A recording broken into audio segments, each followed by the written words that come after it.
Hello friends, ഇന്ന് നമുക്ക് കടമക്കുടി ഒന്ന് കറങ്ങാൻ പോകാം. ഞാൻ ഒറ്റയ്ക്കല്ല, കെവിനും വ്യാസനും ഉണ്ട്. അപ്പോൾ അതിൻ്റെ വിശേഷങ്ങളൊക്കെ ഇനി വ്യാസൻ പറയും. Handing over the mic to Vyasan. എഡെയിൻ കടമക്കുടി.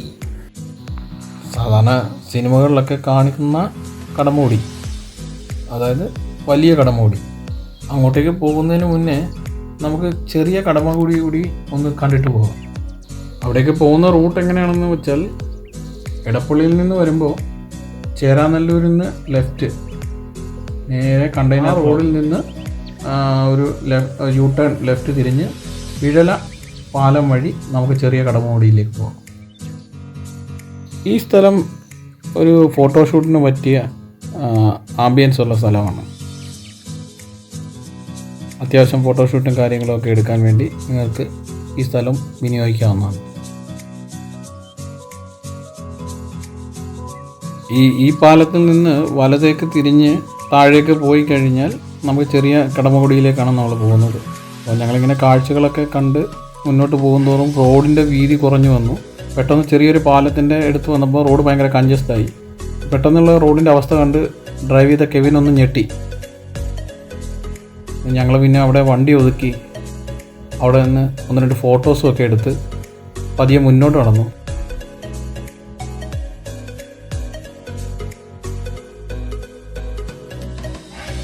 അവിടെ ഒരു ചേട്ടൻ നിന്ന് വല വീശി മീൻ പിടിക്കുന്നു.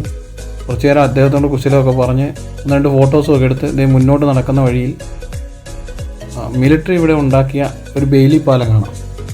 ഈ പാലത്തിൻ്റെ അടിയിലൂടെ ഒരു ചെറിയ കായൽ തോട് പോലെ പോകുന്നുണ്ട്. അതിൻ്റെ സൈഡിലൂടെ നമ്മൾ മുന്നോട്ട് പോയപ്പോൾ അവിടെ ആൾക്കാർ നിന്ന് കക്ക വരുന്ന കണ്ടു.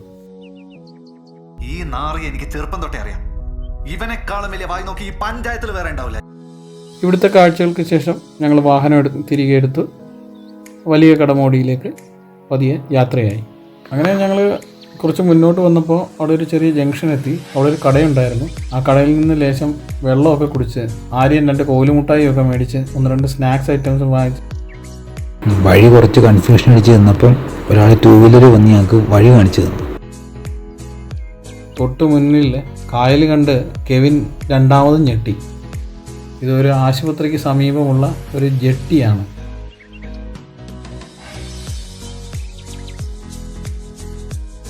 ആ ജെട്ടിയിൽ നിന്നാണ് ഇനി നമുക്ക് യാത്ര തുടരുന്നത്.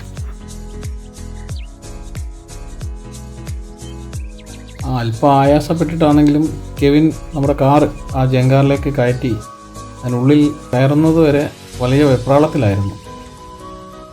എന്തായാലും വലിയ സന്തോഷത്തിൽ മറ്റുള്ളവരും കയറി ജങ്കാറ് പതിയെ മുന്നോട്ട് പോകുന്നുണ്ടായിരുന്നു.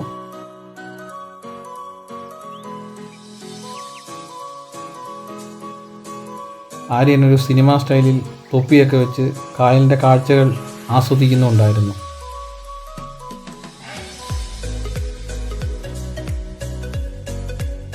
നമ്മൾ മറുകരയെത്തി അവിടെ ഇറങ്ങി യാത്ര തുടരുകയാണ്.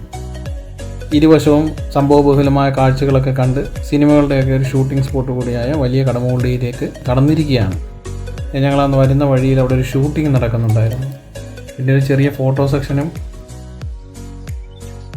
അത് കഴിഞ്ഞ് ഭക്ഷണം കഴിക്കാനായി ഇവിടെ ഒരു ഷാപ്പ് ഉണ്ടെന്ന് പറഞ്ഞ് അങ്ങോട്ടേക്ക് ഞങ്ങൾ നടന്നു. ഇവിടെ നിന്ന് മുന്നോട്ടുള്ള യാത്രയിൽ കെവിൻ കുറച്ച് കാര്യങ്ങളൊക്കെ പറഞ്ഞിട്ട് വ്ളോഗ് എടുക്കുന്ന പോലെയാണ് ചില കാര്യങ്ങളൊക്കെ കാണിച്ചു പോകുന്നത്.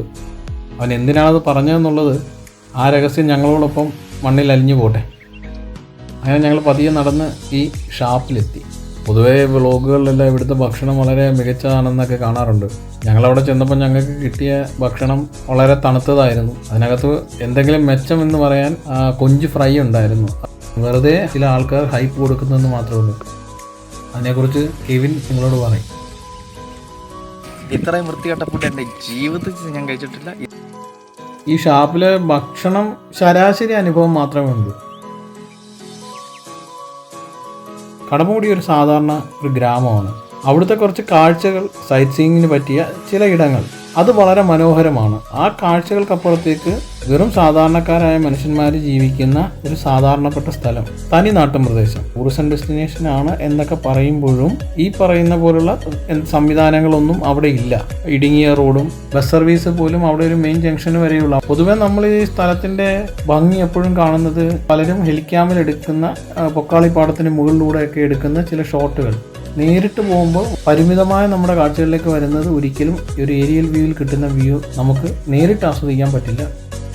ഭക്ഷണത്തിൻ്റെ ആലസ്യത്തിൽ കെവിൻ വലിയ ഒരു ഉറക്കത്തിലേക്ക് വീണുപോയി. ഭക്ഷണം നന്നായതുകൊണ്ടാണോ മോശമായതുകൊണ്ടാണോ എന്ന് പറയുന്നില്ല, ബോധം നശിച്ചുറങ്ങുന്ന പോലെ.